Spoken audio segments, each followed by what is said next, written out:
So, welcome everybody to the Atheist Society on the 11th of July 2023.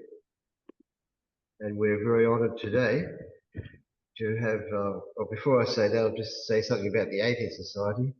We don't have any members in the Atheist Society, which is a bit of a handicap because there's no email list I can send out to the members to notify them of the meeting. But anyway, we'll try and do something about that. We like to let the speaker have his say and try to leave questions for the end. And at the end, we'll try to juggle between the people in the room and people on Zoom. And there's probably about more people on Zoom than there are in the room. So we'll see how it goes. Yeah, welcome very much to Paul George, our speaker tonight. He's written a book on Jesus, and as you can see on the website, there's a bit of a very useful synopsis of that, and he's put a lot of work into this subject, and I'm sure we're going to be very informed after his speech tonight. So welcome very much to Paul George. Yeah, thanks, John. Appreciate it. Over to you, Paul. A bit of background first, maybe, of me. I started out as a Lutheran about 60 years ago, and then one day Dad decided that we're going to become Christadelphians. So we all got carted off to Christadelphian Sunday school. And so I stayed with them for about 15 years, I suppose. They're similar to Jehovah's Witnesses. They're very fundamentalist and literalist in their interpretation of the Bible, and kind of academic in a sort of pseudo-academic way. Anyway, I drifted away from that and became an atheist for many years and didn't do much with it until about 8 years ago. I did a master's degree in ESL linguistics, and met a lecturer there who had just left the Mormon church, and just got me thinking about my own religion that I was in before, and I started studying it. So one day, just light bulb moment, I thought, well, when did it all start? How did this religion start? And when did it start? And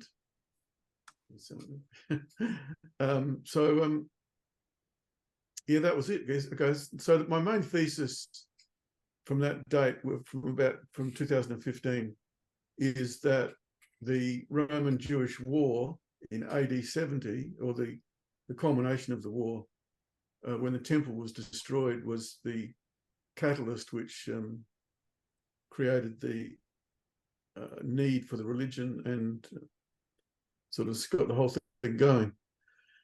Okay, so I don't in this presentation, I'm not going to talk about historicity of Jesus as a separate as a topic, because I think it's quite difficult to get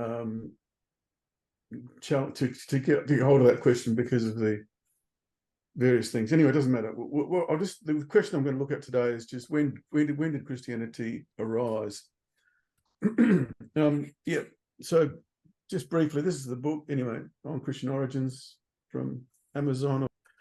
Okay, in this presentation, I'm going to try and prove that Christianity arose in the year 70 or shortly thereafter. So I'm going to be looking at numerous strands of ancient evidence and look at arguments from analogy by examining the history of other modern religions. Okay, my methodology. Okay, so I just already mentioned that I'm going to avoid the historicity of Jesus question and talk about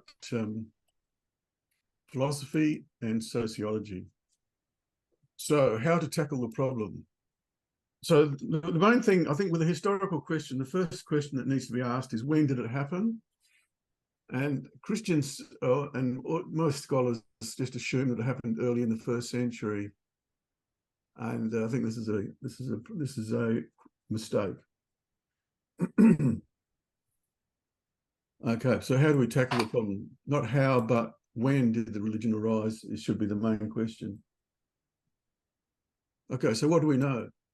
2 things. Firstly, we know that a new religion arose in the 1st century.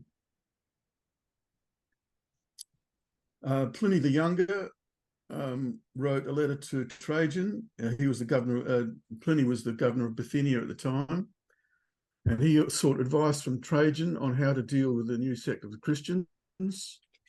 And we have a copy of his letters, which is really good. Thankfully, he has kept a record of his letters. Okay, from Pliny the Younger.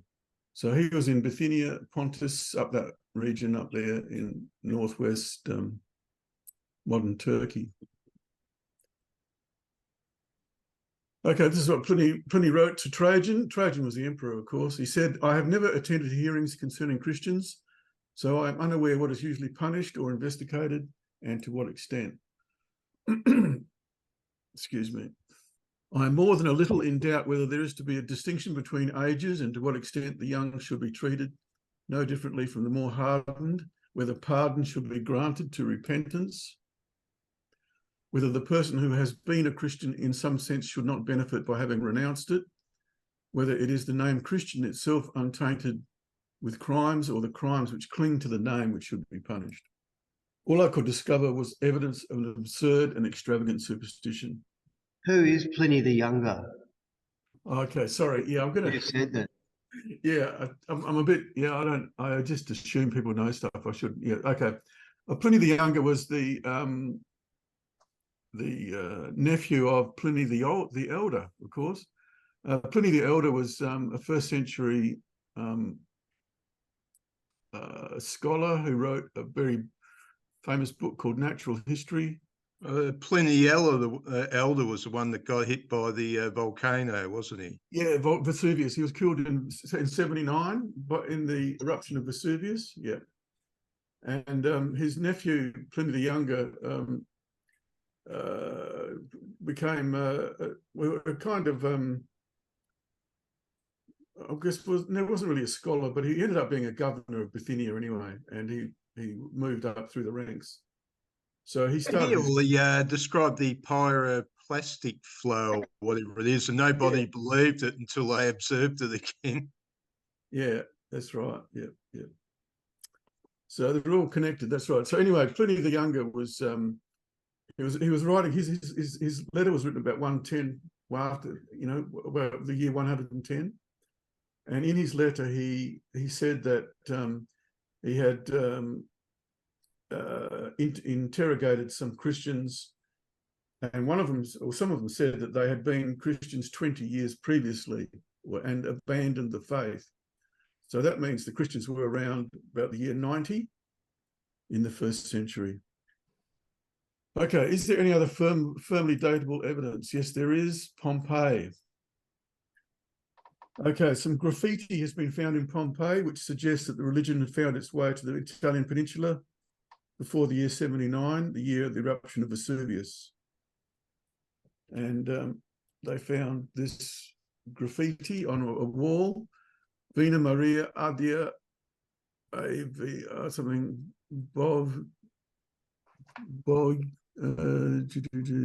Audi Christianos is the important bit. Okay, so what it means, what does it mean? It means wine, Vina, wine, Maria, Mary, Bovi is listening to the Christians. Now, this writing on the wall was in charcoal and it rapidly deteriorated, but some scholars recorded it before it disappeared completely, fortunately.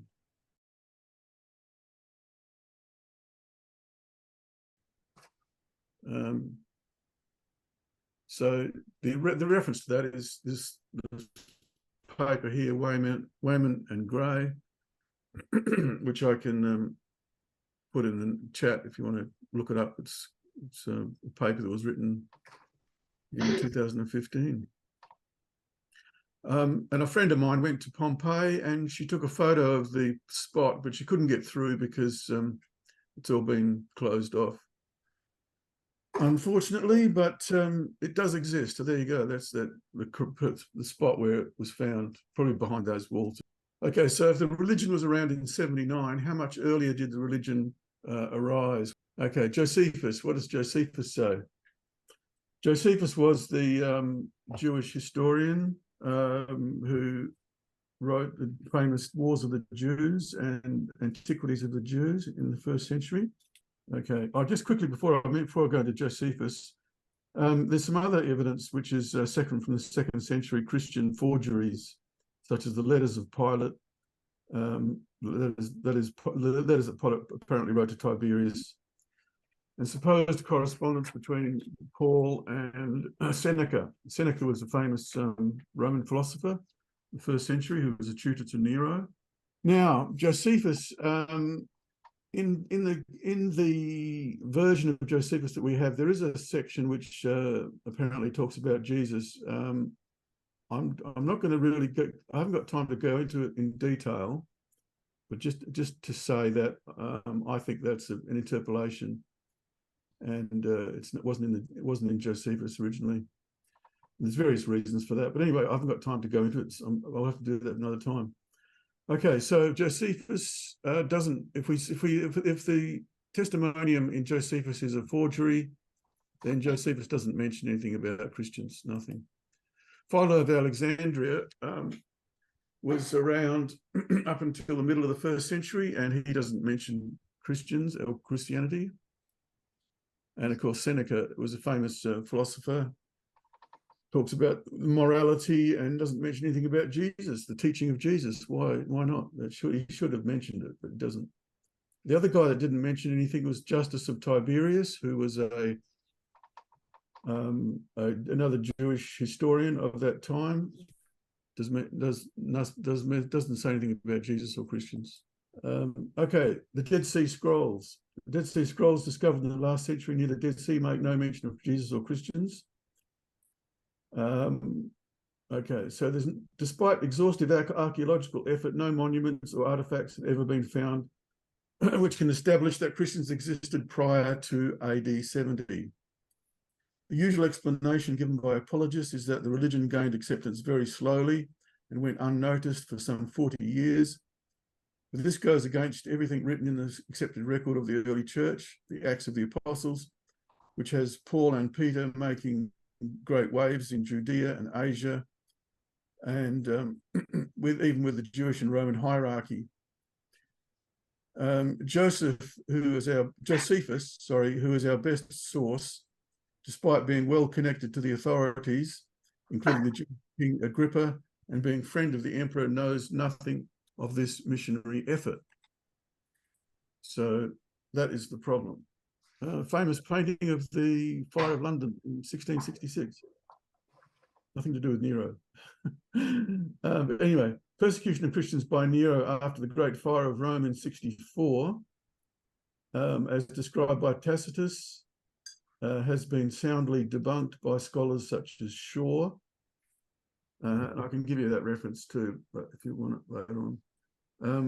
Oddly, the Acts of the Apostles, which is of course, the New Testament history, omits this momentous event, as it does the deaths of Peter and Paul, despite being written well after the events it pretends to report. So something's wrong with the record there. What do we know? Two things. Firstly, a new religion arose in the 1st century. Secondly, the religion came out of Judaism. How do we know the religion came out of Judaism? We have Paul's letters. Paul's obviously a Jew, and he's, well, to my way of thinking, actually the author of Christianity. But anyway, we'll get onto that a bit later. So it came out of Judaism. And this is a fragment which is probably from Tacitus. The religion of the Jews and the Christians, although hostile to each other, nevertheless sprang from the same sources the Christians had grown out of the Jews. So there's some guys out there saying that it was a Roman conspiracy, but I don't agree with that at all. It's crazy in my opinion. But anyway, okay, let's keep going. When exactly did the original religion arise? Paul's letters. These letters, in the form we have them, are undated. The theology of the early Christians. Now, this is very important. And Jesus as the atonement. And here's a picture of the destruction of Jerusalem, famous painting from about 17th or 18th century, I think it is. Okay, so let's look at the theology of the early Christians. The Apostle Paul says that God put forward Jesus as a sacrifice of atonement. Paul says this in Romans chapter 3. What does Paul mean by this? The atonement festival, known as Yom Kippur in Hebrew, was held every year in Jerusalem. It was a very important festival which cleansed the Jews from their sins. It was instituted according to the Jewish scriptures as a statute forever. You can read that in Leviticus chapter 16. Okay, so the temple was captured and destroyed in year 70. From the specific months given in the records, the last official atonement ritual appears to have been performed in the year 69. For highly religious people like the Jews, being made right with God was very important. How could the Jewish people become righteous before God without the annual ritual? Something else had to replace the ritual. What did it mean theologically? So if looking, for example, in the Gospel of Matthew, the story of the crucifixion contains many allusions to the ancient ritual, including the insertion into the story of the character of Barabbas, who stands as the scapegoat in the ancient ritual. These parallels were recognized in ancient times and discussed in the ancient text called the Letter of Barnabas. So the idea of the sacrifice of one man to replace the sacrifice of a goat in the atonement ritual could have arisen prior to AD 70, but surely as a religious belief could not have gained much currency while the ancient tradition was still being performed. Okay, what are the key findings from sociology? Firstly, successful religions bolt from the starting blocks. As a few examples I've got here, I've got, of course, the first one is L. Ron Hubbard, Scientology. He wrote the book Dianetics in 1950, and in 1953 the church was incorporated. Now, the next one is, of course, Mary Baker Eddy, who started Christian Science in 1875 with her book Science and Health, with the key to scriptures. So that started in 1875. And then we've got Joseph Smith, of course, 1830, started Mormonism with the publication of the Book of Mormon. So what this means is that the religions don't hang around. They don't sort of linger around for decades. Successful religions bolt from the starting blocks. And of course, Christianity is a successful religion. Okay, Pliny the Younger. The infection of this superstition has extended not merely through the cities, but also through the villages and country areas. So the religion didn't hang around, it bolted. As Paul says, by word and deed, by the power of signs and wonders, by the power of the Spirit of God, so that from Jerusalem, as far around as Illyricum, which is sort of close to modern Croatia, I fully proclaimed the good news of Christ. So even in Paul's time, the religion was obviously, very popular or becoming popular. And even in Acts, it says, and a great many people were brought to the Lord. So what are the key findings from sociology?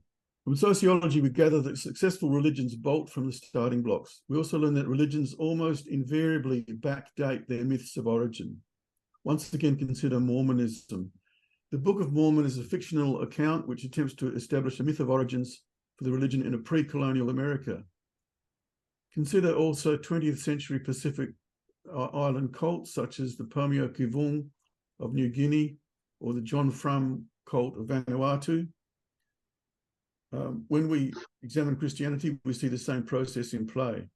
Adding antiquity adds authority to religions. We see this in the main argument for Judaism, which Josephus makes in his book Against Appian, where he's defending Judaism.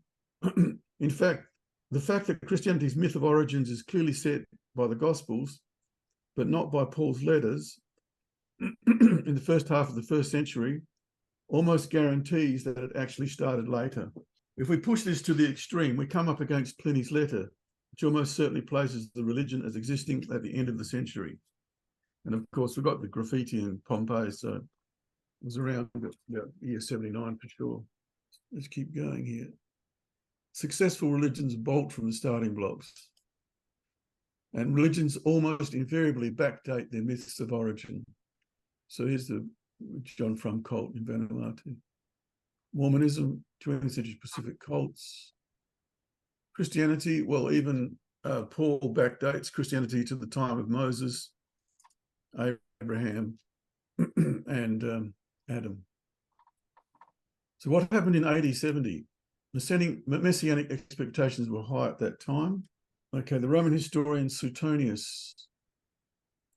A firm persuasion had long prevailed through all the East that it was fated for the empire of the world at that time to devolve on some who should go forth from Judea. This prediction referred to a Roman emperor, as the event showed, but the Jews, applying it to themselves, broke out into rebellion. So that the expectation was there already before AD 70 that someone was going to arise in the East. So what happened in AD 70? Messianic expectations were high at that time. The religion of Temple Judaism was crushed. Not only was the temple destroyed, but also all of the officiating priests were killed by order of Titus. How did Christianity arise? Now, the Messiah, the actual Messiah, an actual Messiah, that is Christ, the Christ or the anointed one, had been predicted in the Jewish scriptures, but he didn't come. Now, the picture there is of Cyrus the Great, who is described as the Messiah or the anointed one in the Old Testament. So, because Cyrus is sort of a type of Jesus in a way. We have the prophecy in Isaiah chapter 9. A child has been born for us, a son given to us, authority rests upon his shoulders. He is named Wonderful Counselor, Mighty God, Everlasting Father, Prince of Peace. That was the Christ that they were expecting to come. Even the Roman poet Virgil mentions the same prophecy. Now has come the last age of the Chemian prophecy. The great cycle of periods is born anew. Now returns the maid, returns the reign of Saturn. Now from high heaven a new generation comes down. Yet do thou at that boy's birth, in whom the iron race shall begin to cease, and the golden to arise over all the world. So there was a Roman prophecy as well that the Christians could have been aware of. No doubt they were aware of it. But what actually happened? Okay, the kingdom. So when they had come together, they, the disciples, asked him, Lord, is this the time when you will restore the kingdom to Israel? So they're expecting a kingdom, expecting Jesus or the Messiah to be a political leader, but of course it didn't happen. In Revelation, it talks about this as a future event. Kingdom of the world has become the kingdom of our Lord, of his Messiah, and he will reign forever and ever. In Romans chapter 9, they are Israelites to whom belong the adoption, the glory, the covenants, the giving of the law, the worship and the promises. To them belong the patriarchs. And from them, according to the flesh, comes the Messiah, that is the Christ, who is over all, God blessed forever. So they're expecting a Messiah to arise from the Jewish, from the race of the Jews. And Paul goes on to say in Philippians, let the same mind be in you that was in Christ Jesus, though he was in the form of God, did not regard equality with God as something to be exploited, but emptied himself, taking the form of a slave, being born in human likeness. Being found in human form, he humbled himself and became obedient to the point of death, even death on a cross. So this is very ancient confession, Christian confession. But that's different from the belief in a political Messiah. So what has happened? Something has changed. What has happened is that the Jews were disappointed. The prophecy failed. Now, Leon Festinger, famous psychologist, sociologist, wrote a book called When Prophecy Fails, a social and psychological study of a modern group that predicted the destruction of the world. Now, when prophecies fail, Festinger and others witnessed this in 1954 when a small apocalyptic cult called the Seekers predicted the end of the world would occur on December 21, 1954. Their leader, Dorothy Martin, claimed to have received messages from the Guardians, a group of superior beings from another planet. When the divine visitor, the spaceman, failed to appear, the belief arose spontaneously that another miracle had occurred. And this is very important. They could not let go of the original prophecy. So what happens is they tweaked it a bit. Only this miracle was missed. They missed it. The dramatic aspect of the prophecy, the visitation, got the believers' full attention, and it could be explained that they had inadvertently missed a miracle that had occurred right under their noses due to inattention. The miracle was that Mr. Keach, the husband of one of the devotees, was to have died and been resurrected that same evening. A miracle happened, but it wasn't the one they were expecting, so they just blamed it on their own ignorance. And so in the chaos of the war of AD 70, Jesus came, died, and was resurrected. But as in the case of Mr. Keach, there were no witnesses. The proposition was proved not by witnesses, as Paul knew, hence he never sought the proof in Jerusalem or elsewhere in Israel, but by appealing to ancient Jewish writings, what we call the Old Testament. For example, the phrase, as it is written, appears 16 times in Paul's letter to the Romans. Okay, so this is what happened. God's punishment. God's punishment for national and individual sins is a consistent theme in the Jewish scriptures. The idea was not confined to the Jews. The letter of the pagan Mara bar Serapion, dated sometime in the first 3 centuries after AD 70, says this: what benefit did the Athenians obtain by putting Socrates to death, seeing that they received as retribution for it famine and pestilence? Or the people of Samos by the burning of Pythagoras, seeing that in 1 hour the whole of their country was covered with sand? Or the Jews by the murder of their wise king, seeing that from that very time their kingdom was driven away from them? Notice that it says from that very time their kingdom was driven away from them. When did the Jews lose their kingdom? They lost it in AD 70. Why did they lose the kingdom? Because they had unwittingly killed their Messiah, their wise leader, who, according to the theology of the Christians, happened to be the Son of God. So they were punished for killing Jesus. Okay, now on my website, there is, I've got a whole page there of all the evidence, which you can have a look at in your own time, but I haven't got time to look at it now. But the Church Fathers, Astronomy, New Testament, extra-canonical works, numismatics, Jewish evidence, Roman historians, Thesis, theology. All of these kinds of evidence show that it was AD 70 that when the thing kicked off. Now, that's the my website's called religionfreeworld.org, and if you just go into the page that says evidence, then you'll find it. Okay, now in 1263 there was a disputation between the Spanish king and the Jews, and a famous Jewish philosopher called Nahmanides defended the Jews, or Judaism, in front of the king. And this is a quotation from the record of that disputation. Fray Paul, the Christian disputant, now resumed and argued that it is stated in the Talmud that the Messiah has already come. He cited the Agada in the Midrash of Lamentations. A certain man was ploughing and his cow lowed. An Arab passed by and said to him, Jew, untie your cow, untie your plough, untie your coulter, for the temple has been destroyed. He untied his cow, he untied his plough, he untied his coulter. The cow lowed a second time. The Arab said to him, tie up your cow, tie up your plough, tie up your coulter, for your Messiah has been born. So that's clearly linking the birth of the Messiah to the destruction of the temple. What about Paul? Is it possible that Paul preached after AD 70? Yes, it is. It's in Jerome. Now, Jerome is the famous Latin scholar who made famous a very famous translation of the Bible into Latin. And the Vulgate version was used by the Catholics until 1965, something like that. Okay, so what does Jerome say? Paul, formerly called Saul, an apostle outside the number of the 12 apostles, was of the tribe of Benjamin and the town of Giscalus in Judea. When this was taken by the Romans, he removed with his parents to Tarsus in Cilicia.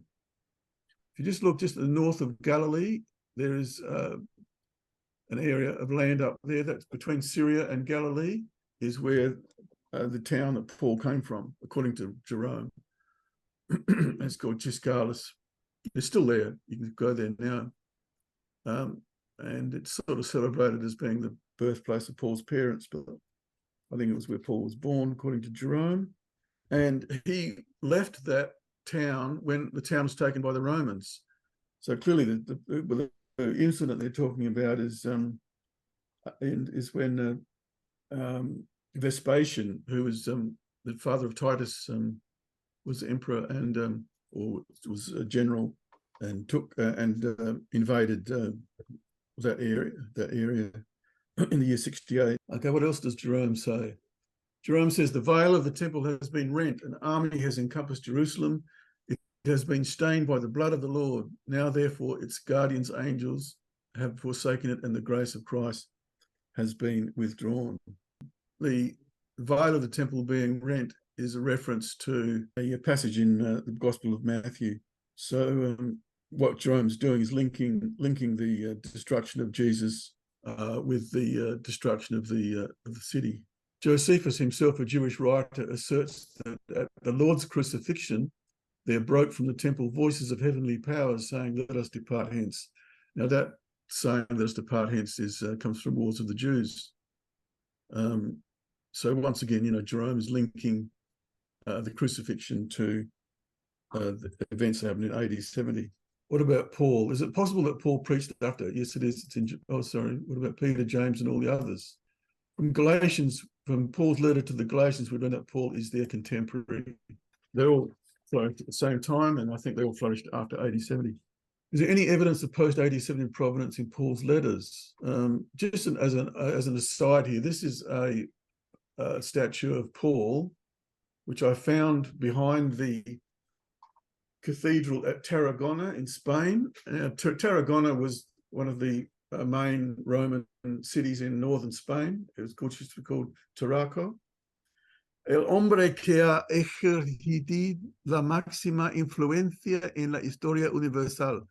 The man who has exercised the most influence in the history, in the history of the world, or in history, basically. But that statue was outside the cathedral. Like inside the cathedral was lots of shrines and all sorts of strange stuff. But Paul gets stuck outside, which is very sad, because I think Paul was actually the dude who did start the whole thing. But anyway, he only gets a statue outside. But I don't think he ever got to Spain. He said he was going to get to Spain, but probably never got there. Although the Spanish reckon that he did, but I don't think so. What does Paul say? Paul says the Jews killed both the Lord Jesus and the prophets and drove us out. They displease God and oppose everyone by hindering us from speaking to the Gentiles so that they may be saved. Thus they have constantly been filling up the measure of their sins, but God's wrath has overtaken them at last. So when was God's wrath? God's wrath was when the Jerusalem was sacked and plundered and the temple was destroyed. This is obviously Paul's writing after that event. I asked then, has God rejected his people? This is from Romans, Paul's letter to the Romans. They were broken off because of their unbelief. Romans, they will be anguish and distress for everyone who does evil, the Jew first and also the Greek. So we conclude that the humiliation and defeat of the Jews and destruction of the temple are past events in Paul's writings. This also agrees with Paul's theology, which talks about the end of the law and the uselessness of the law. In other words, the law, which is the Mosaic law, had been physically ended when Paul was preaching. He was not preaching a hypothetical concept. He was preaching about events that had actually already happened. What about Paul? Is it possible that Paul preached after? Yes, it is. What about Peter, James, and all the others? Okay, answering an objection, mentions of the war. The Ubi Arcana Dei Concilio, 1922, mentions the First World War 14 times. This is Pope Pius XI. This work is about 11,500 words. So it's quite a long, what do they call them? Encyclical. And it was written in 1922, just 4 years after the war. But the Quadragesimo Anno, written in 1931, mentions the First World War just once. So using the writings of the Pope as a guide, noting the indirect references to the war in Paul, we can reasonably speculate that he was writing about 10 years after the event. So roughly about the year 79, I think, was when Paul started writing. Also, we might ask, why didn't Paul, if his career preceded the sack of Jerusalem and his writings look forward to the event, or even, as Jesus supposedly did, predict it, which of course he didn't do? Could a religion like Christianity rise again? Yes, it could. The rumor of the coming of the Messiah arose among Jews again in the 12th century. Now, this is from Maimonides and his what's known as the Epistle to Yemen. Maimonides was a famous Jewish philosopher.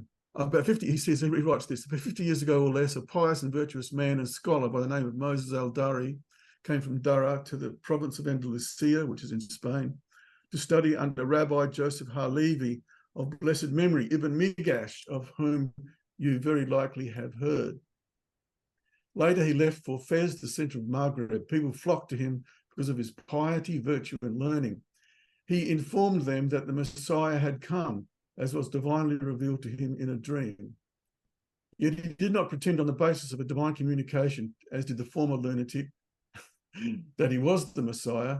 He merely affirmed that the Messiah had appeared. Many people became adherents and reposed faith in him.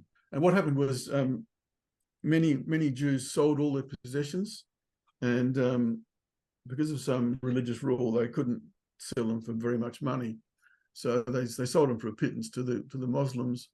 And then when the famous day came and the Messiah didn't appear, they suddenly realized they'd been ruined, and they're looking for this guy.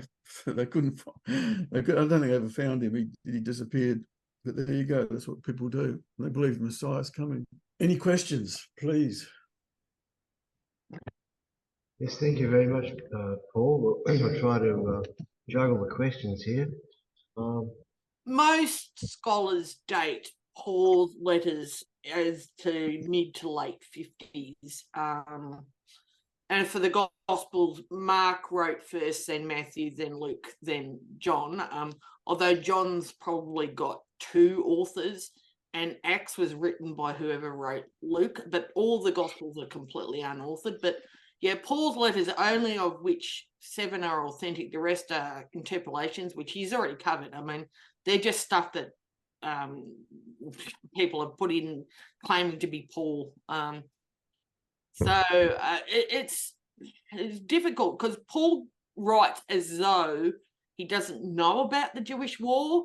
So it's a little bit difficult. I mean, you're right that all of this stuff, none of this is dated. Nothing in the New Testament, and not much in the Old Testament for that matter, is actually dated, and not much of it they actually know who wrote most of it.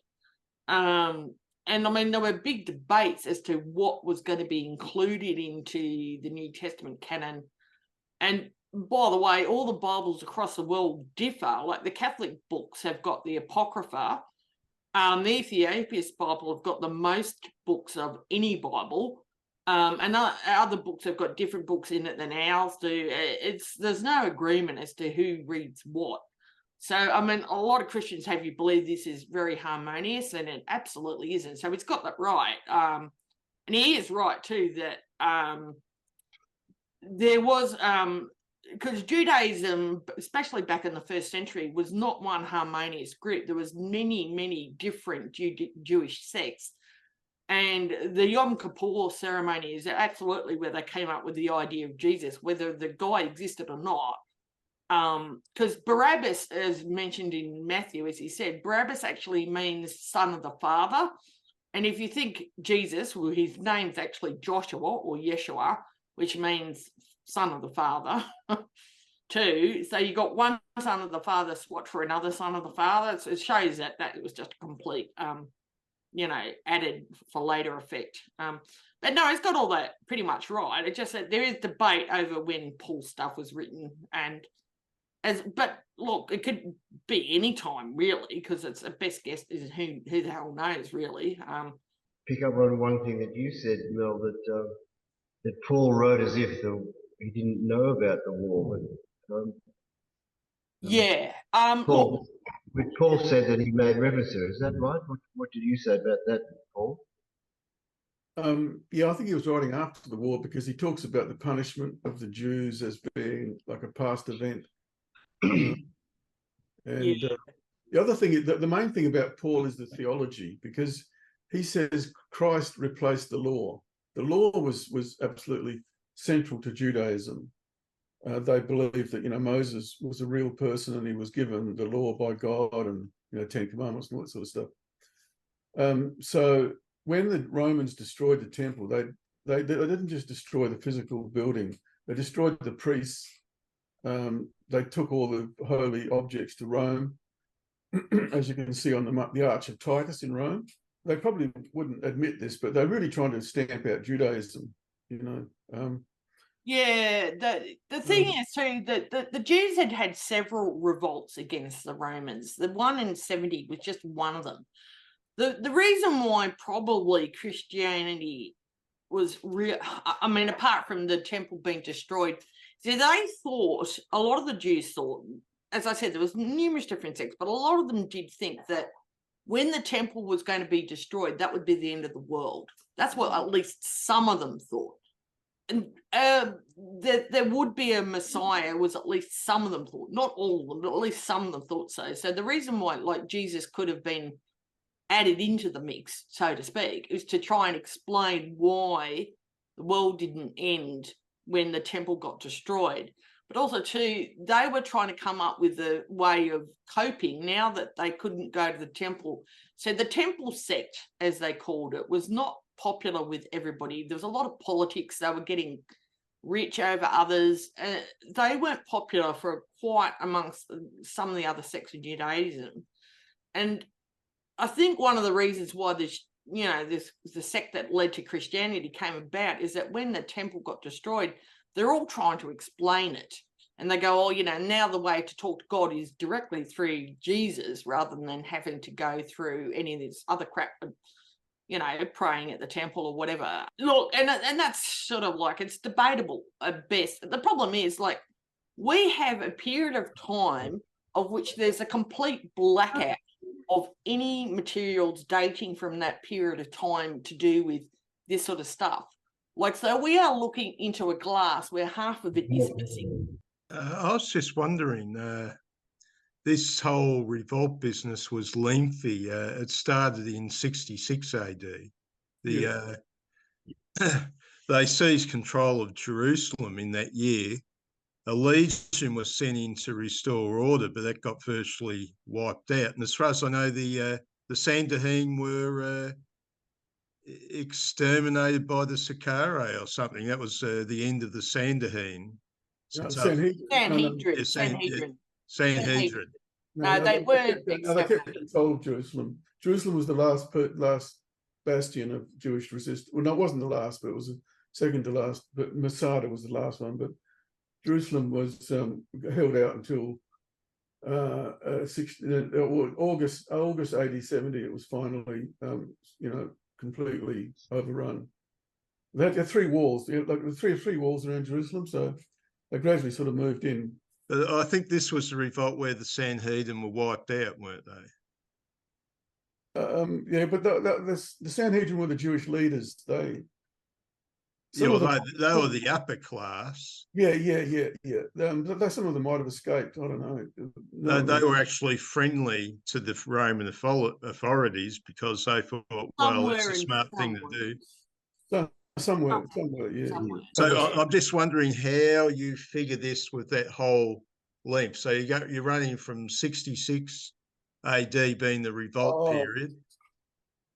Well, I think what happened was that Vespasian sort of started the war in Galilee. So they reduced Galilee first, and Galilee is north of Jerusalem, north of Judea. So that took about 2 years, and then Nero died, and in 69, 68. 68, yeah, 69. And there was huge chaos in Rome. There were 4 emperors in 1 year, and Vespasian finally came out on top. And so he appointed his son Titus to finish off the job. So then Titus went down south, and I don't think I've quite grasped your idea as a whole Jesus story was some sort of invention. by Paul. No, I don't think that at all. No. Christianity existed before Paul. So I'm wondering what period of time do you figure Jesus somehow appearing in the story? Well, I think he appeared in the story in the year 70 when the temple was destroyed, and they had to explain, well, why was it destroyed? And they just come up with the idea, well, obviously we've killed the Messiah, and it came from a rumor. Hi, thank you, Paul. With regards to the letters of Paul and the book of Acts, if the Gospels are basically a pious historical fiction or something to that effect, Yeah. how much is historical in the letters of Paul and the book of Acts, like Priscilla and Aquila, or Paul and Athens, or anything like that? Excellent question. Yeah. Okay. Now, Paul's letters I take as being a very good source. I prefer Paul to anything written apart from Paul. So anything Paul says, I would take in preference to anything written in Acts or the Gospels. Now, Acts is a problem because I think there's bits of it which are correct and bits of it which are just made up. So sorting out the wheat from the chaff in Acts is difficult. It's a very complex book. And as I said, whoever wrote Luke wrote Acts, and it's look, at best, Acts is probably fan fiction. Sorry, I mean, there's no other way of saying it. It's certainly not written based with a whole lot of reality.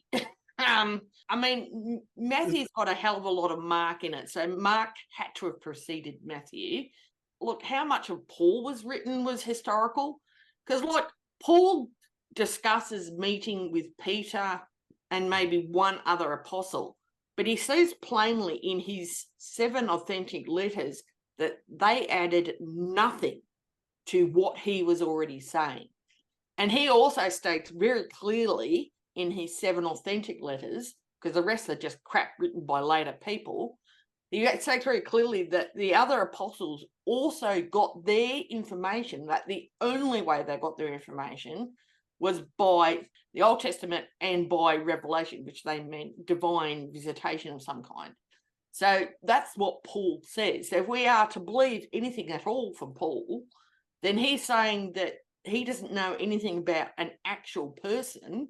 The thing is, too, like, whether or not there was a real person, Jesus, I mean, Paul came along 20 years later, so supposedly after this Jesus existed, and then Mark, Matthew, Luke, and John, in that order, supposedly, came around after 70. I mean, Mark was written in about 70, Matthew in about 80, Luke probably 90, and John was about 100 and 110. They came well after the event, and you've got to think lifetimes in those times would have been 40 years, if that. Can I just clarify something? Because, Paul, what you're saying tonight is stressing the importance of the year 70 as being the starting point, and everything that we know is coming after that point, and the destruction of the temple gave rise to it. So do you then discount, because Mel is talking about stuff being written in the 50s, so do you differ with that? Yeah, I do. Yeah, I mean, there's nothing dated. So, I mean, why do you think stuff was written in the 50s? What's your evidence that that's the case? I mean, I'm not arguing against Mel, but I'm arguing against the Orthodox position. I think that basically comes from Acts. The book of Acts is where the 50s date comes from. There is some other things in Paul's letters which could be used to date them in the 50s, but there's reasons to doubt whether they're actually accurate. Going back 2,000 years, all I'm doing is moving the date forward 20 years. I mean, it's not much, really. I'm moving from the 50s to the 70s. All I'm asking for is just give me 20 years, give me 25 years max, and I can explain everything. Compared with the other, I think they're called mythicists, who discount the historicity, do they also date things after 70?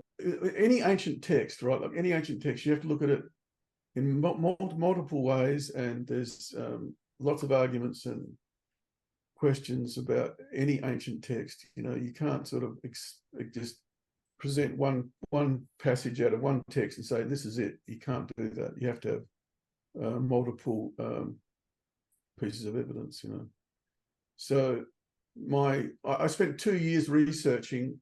2 years took me before I wrote the first book, finding evidence, and I had to work through all the church fathers, through the Roman historians, thousands of lines of stuff. But it was made easier by the internet and by search engines, which made me able to do it quite quickly. But people trying, you know, like 50 years ago, trying to do this research would have just been throwing their hands up in the air because it's just too much material to go through. Well, could I ask, who would you consider to be the major group of people from whom the first generation of actual Christian converts arose? Would you consider them to be Jews in their state of desperation and despair after the destruction of the temple and the ending of temple practices, or Okay. Gentiles generally, or Gentiles overseas, or Okay. synagogues accepted Gentiles as proselytes, or who? Yeah, okay. All right. Well, the first group I think were probably Jews. So you got Jewish Christians, of which, you know, James and John and these guys were a part of that group. And they believed that the law wasn't completely superseded. So they kept some of they kept the Sabbath and the food laws and some of the things to do with the religion, the Jewish religion. But no, there's a huge bunch of people called God-fearers who were sympathetic to the Jewish cause.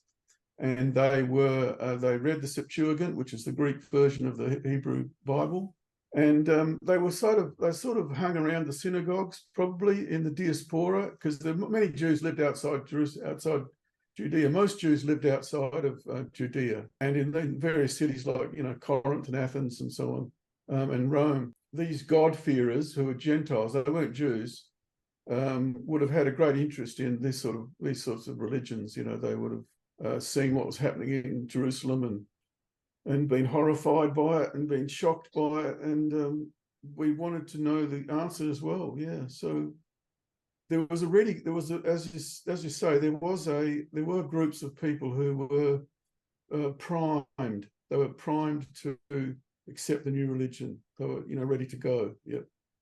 We do need to remember that the original stuff that most of the New Testament was written in was not Hebrew or Aramaic. It was actually Greek, Koine Greek.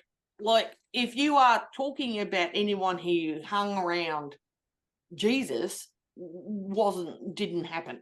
Okay, none of them spoke Greek. They all spoke Aramaic. So in terms of like who the original people who might have come up with this idea were Jews, and some of them might have spoken Greek, some of them did. But like the New Testament was all written in Greek, all of it. And I mean, that's only problematic if you come to think of like Jesus was clearly some poor guy, according to the stories, a rabbi who was, you know, probably completely uneducated, as most of his followers, if you believe any of that story. So, I mean, this is a problem, trying to date back any of this or trying to sort of look into too much of the details. As I said, we've got a period that's a complete blackout in history when it comes to this stuff. And that's like, it's no way of peering into it at present. A lot of this stuff is debatable. And look, I look forward to if you do peer-reviewed work, Paul, it'd be good to see what some of the other people in the field who also operate in these sorts of things what they think about it. Is there any thoughts on the Roman financial crisis of 33 AD? Of 33? Yeah, well, that was the year that the banking system collapsed. Oh, that would have... you know, in my theorising, I think that's why the Christianity story spread, because of that depression. Stephen, any, who knows? I mean, like, the thing is, too, you've got to remember that the Jews got a lot of their beliefs from the surrounding environment, and they did what's called syncretism. They made those beliefs Jewish. So the Romans had Romulus and whatever the hell who died and rise and all that sort of crap. Okay, I'm not saying, I mean, look, whether you believe Jesus was a real person or not is beside the point. A lot of this is based on myths that the Jews syncretized, as they called it, into their own belief systems. I mean, that's not even in question. And how much of it is made up and how much isn't is anybody's guess at this point. A lot of the stories that are in the Gospels are totally unrealistic. I mean, Pontius Pilate allowing the Sanhedrin to talk him into crucifying some guy that he didn't even know what for. It's not something that would have ever happened. Pontius Pilate got in trouble from the Roman people, from the Roman governor, for being too harsh. He actually butchered like probably tens of thousands of people in the end. The guy was a butcher, and he just would crucify people right. I don't know if there's such a historical reference. For Pontius Pilate, not regards to Jesus, but he was apparently he got into trouble by the Roman emperor for being too harsh. So I doubt like the guy was a anything as represented in the New Testament. Whether you believe Jesus was a real person or not is irrelevant. I don't think anybody knows anything about him. If he was a real person, he either was an absolute nobody, which nobody wrote anything about, which in this case, why did they worship him? Or he, for some reason, nobody at the time wrote anything about him at all. Because we don't have any records. As I said, there's complete blackouts. I was wondering, what do you think was the motivation for putting Pontius Pilate in it? They were giving it this early date, if the case that was what you're saying was the case. What do you think was the motive? Yeah, just to put an anchor to date it. That's why. Yeah. Also, too, if you're going to tell a story like you do, like with Spider-Man, you put in real places like New York. So why not put in real figures in history into a story to make it sound a bit more real? Do you know what I mean? So when you tell stories, you put in real figures here and there. You insert real stuff to make it a bit more plausible. Plausible and understandable, a bit more relatable to people. Because almost everybody would have heard of Pontius Pilate. Trust me, the guy was an absolute lunatic. Well, David, what do you mean 66 BC? What was going on then? Oh, I just put a note in the chat because Stephen had made the mistake of saying 66 AD was the Jewish revolt, but it was 66 BC, the Jewish revolt. No, I'm talking about the revolt. Yeah, against the Romans. The destruction of the temple. Yeah, against the and the Romans. I don't know about any revolts in 66 BC. It's probably quite likely. Okay. They were always revolting. So I stand corrected. Yes, I'm wrong. Yes, Paul and Stephen are right. Yes, the Jewish revolt was in 66 AD. But in 67, 68 BC, the Romans conquered Jerusalem. Oh, yeah. Pompey the Great. They did, you see. Yeah. So it became part of the Roman Empire. Yeah. Although technically there wasn't an empire at that stage. So it was part of the Roman Empire, but it wasn't... How does one put it? when a republic has an empire, okay. So, but the point is, what usually the church doesn't tell us is that 20 years later, the Parthian Empire conquered the whole area, and they installed Aristobulus, a Jew, one of the Maccabean sons of the Maccabean rulers, on the throne. He elbowed Herod the Great aside, or it was just Herod, who was governor of Galilee and somewhere else as well. Herod ran to Rome, got the support of the Senate to declare him king of Judea. He managed to get Mark Antony to give him a couple of legions, at some cost, which we need to go into. And he took Jerusalem by force. So that's Herod the Great, a Roman puppet, and he became king of Judea.